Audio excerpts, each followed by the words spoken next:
जोरहाट स्थित circuit house में आयोजित एक प्रेस वार्ता में केंद्रीय विदेश राज्य मंत्री पवित्रा मार्गरेटा ने विकसित भारत गारंटी फॉर रोजगार एंड आजीविका मिशन ग्रामीण भारत जी रामजी एक्ट के संसद से पारित होने को ग्रामीण भारत के लिए ऐतिहासिक उपलब्धि बताया। उन्होंने कहा कि कानून ग्रामीण रोजगार व्यवस्था को मूल रूप से बदलने वाला है। आज हम विकसित भारत 2047 की दिशा में एक ऐतिहासिक उपलब्धि पर चर्चा करने के लिए एकत्रित हुए हैं। संसद ने विकसित भारत गारंटी फॉर रोजगार और आजीविका मिशन ग्रामीण, जिसे अब विकसित जी रामजी एक्ट के नाम से जाना जाता है, को पारित किया गया। कानून देश में ग्रामीण रोजगार की तस्वीर को पूरी तरह बदलेगा। लंबे समय तक हमारे गांवों को केवल जरूरत और सहायता के केंद्र के रूप में देखा गया, लेकिन आज सरकार गांवों को उत्पादन और समृद्धि के केंद्र के रूप में मान्यता दे रही है। ये परिवर्तन माननीय प्रधानमंत्री नरेंद्र मोदी के दूरदर्शी नेतृत्व के कारण संभव हो पाया है। प्रधानमंत्री का संकल्प केवल अस्थायी सहायता देना नहीं, बल्कि एक ऐसा विकसित भारत बनाना है जहां हर नागरिक आत्मनिर्भरता और गरिमा के साथ जीवन जी सके।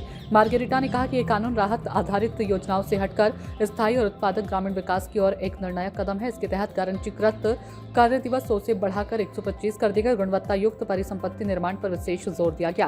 उन्होंने बताया कि 60-40 केंद्र राज्य फंडिंग मॉडल सहकारी संघवाद को मजबूत करता है, जबकि पूर्वोत्तर राज्यों सहित असम को 90-10 के विशेष फंडिंग पैटर्न का लाभ मिलता रहेगा। 60-40 का फंडिंग मॉडल सरकारी संघवाद की भावना को मजबूत करना है, क्योंकि अब केंद्र और राज्य दोनों की साझा जिम्मेदारी होगी। इससे राज्य सरकारें केवल निर्भर नहीं रहेंगी, बल्कि भागीदारी बनेंगी।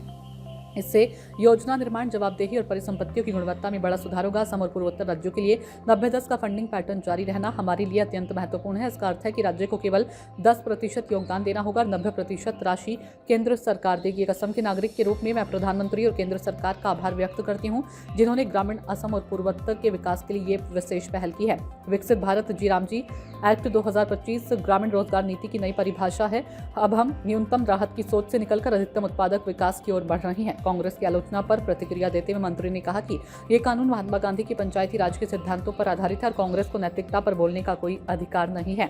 महामानव महात्मा गांधी राष्ट्रपिता है। किसी योजना के नाम से ज्यादा महत्वपूर्ण उनके सिद्धांत और विचारधारा है। विकसित भारत जी रामजी एक्ट ग्रामीण क्षेत्रों में सत्ता के विकेंद्रीकरण और पंचायती राज की भावना को मजबूत करता है, जो गांधी जी के विचारों के अनुरूप है। हमने कार्य दिवस 100 से बढ़ाकर 125 की और ये कानून बुनियादी ढांचे, स्थिरता, उत्पादकता और जल संसाधनों के संरक्षण पर केंद्रित है। इसका उद्देश्य ग्रामीण भारत का समग्र विकास और ग्रामीण समुदायों को सशक्त बनाना है। कांग्रेस के कार्यकाल में खासकर मनरेगा जैसी योजनाओं में हुए भारी भ्रष्टाचार को देश जानता है। ऐसे में उन्हें विकसित भारत पर बोलने का कोई नैतिक अधिकार नहीं। ये कानून पूरी तरह महात्मा गांधी के विचारों और सिद्धांतों पर आधारित है। जितेंद्र सोमानी की report.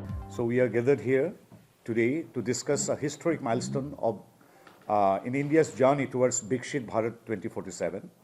The Parliament has already passed the Viksit Bharat Guarantee for Rozgar and Ajivika Mission Gramin, which is popularly known now as VBG Ramji Act, a legislation that will fundamentally transform rural employment.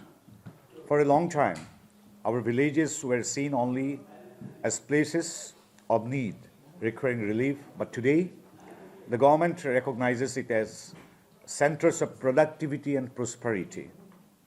We must acknowledge that this historic shift has been made possible only due to the visionary leadership of Paramadharaniya Pradhanmantri Narendra Modi ji.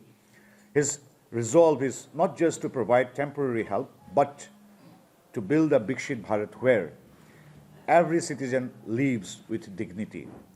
And once again, I want to mention one thing: the 60-40 funding model strengthens cooperative federalism, because both the state and central government will be responsible, will be on board, and it will reflect the cooperative federalism. By ensuring states have a stake in outcomes, this reform moves them from dependency to partnership. Earlier, it was like dependency on the central government, but now the state governments are stakeholders and partners, improving planning, accountability, and asset quality. This most important thing is that asset quality. सूचना India के सभी दर्शकों को बधाई।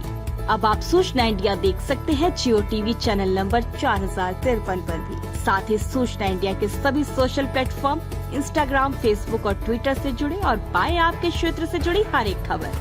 अगर आप खबरें पढ़ने में दिलचस्पी रखते हैं तो अभी लॉग इन करें www.सूचनाindia.co.in पर।